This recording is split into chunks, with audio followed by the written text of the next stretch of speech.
पिछली बार की कहानी में डंक एक साधारण मगर दिलेर हेज नाइट अपने मेंटर सर आर्लन की मौत के बाद पहली बार अकेला सफ़र शुरू करता है। सर आर्लन की फाइनल विश थी कि डंक अपने नाम को ऊंचा करे, असली नाइट बने। एशफोर्ड के सफ़र में डंक को रास्ते में बचपन, गरीबी, जिम्मेदारी और अकेलेपन के असली मायने समझ में आते हैं। ये सब पार्ट 1 में दिखाया गया है। अब शुरू होता है डंक का अगला अध्याय।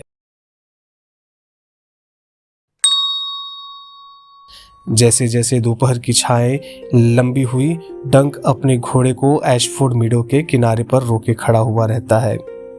पूरा मैदान रंगीन तंबुओं और झंडों से भरा हुआ है। लाल, पीला, नीला, हरा, बैगनी, हर पवेलियन का रंग और हेराल्ड्री एक अलग घर की दास्तान बताता है। लॉर्ड खेरॉन का नाइटिंगेल, बराथियन का मुकुटधारी हिरन, डोंडारियन की चमकती हुई पर्पल बिजली, फोसोवे का लाल सेब, लैनिस्टर का शेर, एस्टरमॉन्ट्स का हरा कछुआ, मैदान में वेस्टेरोस के हर बड़े नोबल हाउस का जोश था। डंक सोचता है, इतने बड़े बड़े झंडे, इतने बड़े बड़े बैनर्स। डंक जानता है इन सब के आगे खुद को साबित किए बिना उसकी कोई औकात नहीं। डंक सोचता है, इन सभी योद्धाओं के लिए कितना कुछ है खाने को, और मेरे हिस्से में आया तो सिर्फ सूखा पुराना मांस। लेकिन एक हेज नाइट को अपना गर्व कभी नहीं खोना चाहिए। अगर मैं अच्छा लड़ा तो कौन जाने कोई लॉर्ड मुझे अपने घर में ले आए। शायद अगले टूर्नामेंट में मेरा भी तंबू चमकेगा।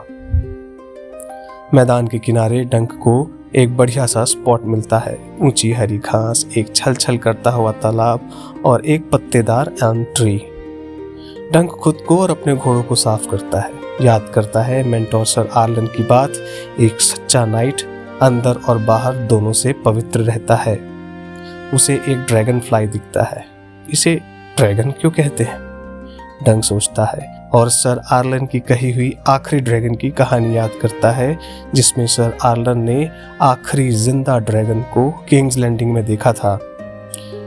शाम होते ही मैदान हजारों मर्चेंट्स, एंटरटेनर्स और ठगों से भर जाता है। पंछी, जूते, पपेट शोज, जगलर्स, सब कुछ था वहां पर। डंक अपने कॉइन के पाउच को कस के पकड़ता है। अपनी गरीबी और जरूरत का एहसास उसे हर कदम पर है। डंक कुछ खाता है, एल पीता है और पपेट शो देखता है, जहां एक स्लिम डॉर्निश लड़की वुडन ड्रैगन नचाती हुई रहती है। और तब डंक पहुंचता है स्टीली पेट के पास, एक ठिगना मगर मजबूत लोहार, जिसकी रेपुटेशन है टफ और सच्चा आर्मर बनाने की। पेट कहता है, तुम बड़े हो, लेकिन तुमसे भी बड़े बख्तर बनाए हैं मैंने।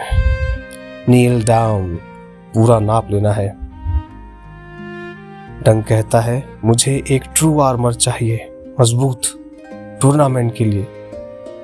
पेट कहता है, ठीक है, 800 स्टैग लगेंगे अगर पसंद आए तो, 600 अगर पुराना आर्मर मुझे दे दो। डंक चौंक जाता है, लेकिन कुछ देर सोचने के बाद कहता है, कुछ सिल्वर अभी देता हूँ, बाकी बाद में सर, मैं चैंपियन बनना चाहता हूँ। पेट मजाक में कहता है, और ये सारे योद्धा जो पीछे खड़े हैं, ये तुम्हारे लिए ताली बजाने आए हैं क्या? डंक की मुश्किलें बढ़ने वाली है, लेकिन उस मैदान और वेस्टेरोस में उसके जैसे नाइट हमेशा अपनी सोच, जिद और मेहनत से इतिहास बदलते हैं। क्या एशफोर्ड में अब किस्मत बदलेगी? जानने के लिए देखिए अगला भाग। और अगर वीडियो पसंद आया तो लाइक कीजिए, शेयर कीजिए, सब्सक्राइब कीजिए और थ्रोन वर्स हिंदी के साथ बने रहिए। धन्यवाद।